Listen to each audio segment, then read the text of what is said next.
Hey everyone! Welcome back to our channel. Today, we're diving into the shocking events of Landman Episode 9, where we were left hanging in suspense with Monty Miller's fate. Is Monty dead, or is there still hope for him? Stick with us as we break down the episode and explain what happened in that dramatic ending. In the previous episode, Monty had suffered a heart attack, and it wasn't just any heart attack. This was his third, which led to him being rushed to the hospital for bypass surgery. Monty's heart was getting weaker, and the doctors, along with his wife, Cammy, knew that he needed time off to recover. But before Monty could even think about taking a break, tragedy struck again, and this time, it left us all wondering if Monty would make it. The last moments of Episode 9 showed Monty back in the hospital after another heart attack. As the screen fades to black, the question remains, is he still alive? But honestly, the bigger question is, who will take over once Monty's gone? Before that intense ending, Jerry Jones made an important visit to Monty. Jerry, in his usual straightforward manner, gave Monty a piece of advice he desperately needed. He told him that life doesn't always go according to plan, and no matter how much we try to control things, sometimes we have to let go. Jerry urged Monty to take a step back and spend more time with his family. The fear of dying without purpose haunted Monty, especially after seeing what happened to his father. Monty's father died only 5 months after he retired, and Monty feared that same fate if he ever took his foot off the gas pedal. But as Jerry pointed out, it was time for Monty to let go of some of the weight he carried. He didn't have to do it all alone. With Cammy by his side and Tommy and Rebecca helping out, Monty could take a break and focus on recovery. Maybe, just maybe, this is the moment Monty needed to really see his family come together in the business. Cut to the scene where Tommy gets the phone call. Now, let's talk about that cliffhanger. At the end of Episode 9, Tommy gets a call from Cammy. She updates him on Monty's condition, and while we don't hear the exact words, it's safe to assume Monty's health has taken a turn for the worse. It sounds like he might have had another stroke, or even worse, could be in a coma. But is he dead? I don't think so. I wouldn't jump to conclusions just yet. Remember the rule of TV shows. Never assume a character is dead until you see the body. So, I'm holding out hope for Monty.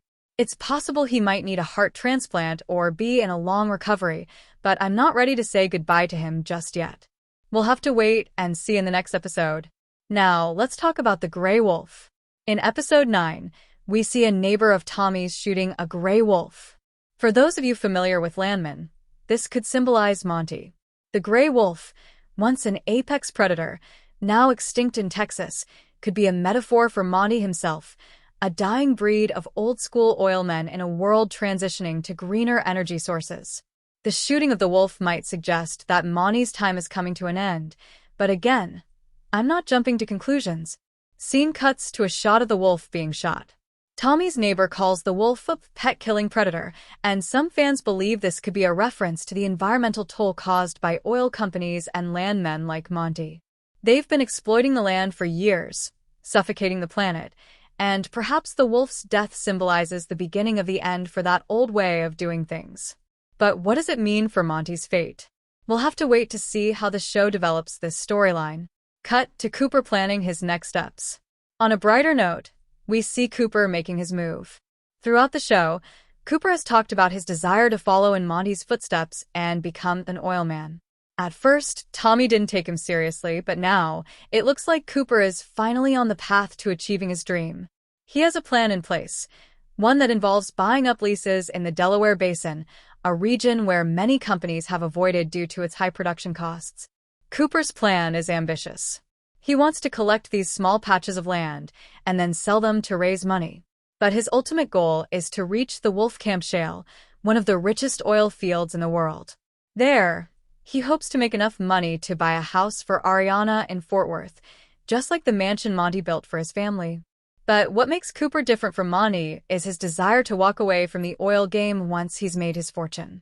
He doesn't want to get addicted to the chase like Monty did.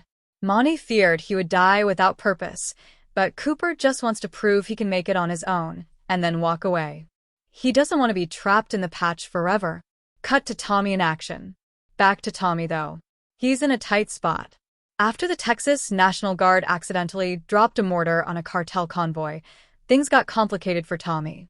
He quickly made a call to Jimenez, the cartel guy he met earlier, to try and resolve the situation.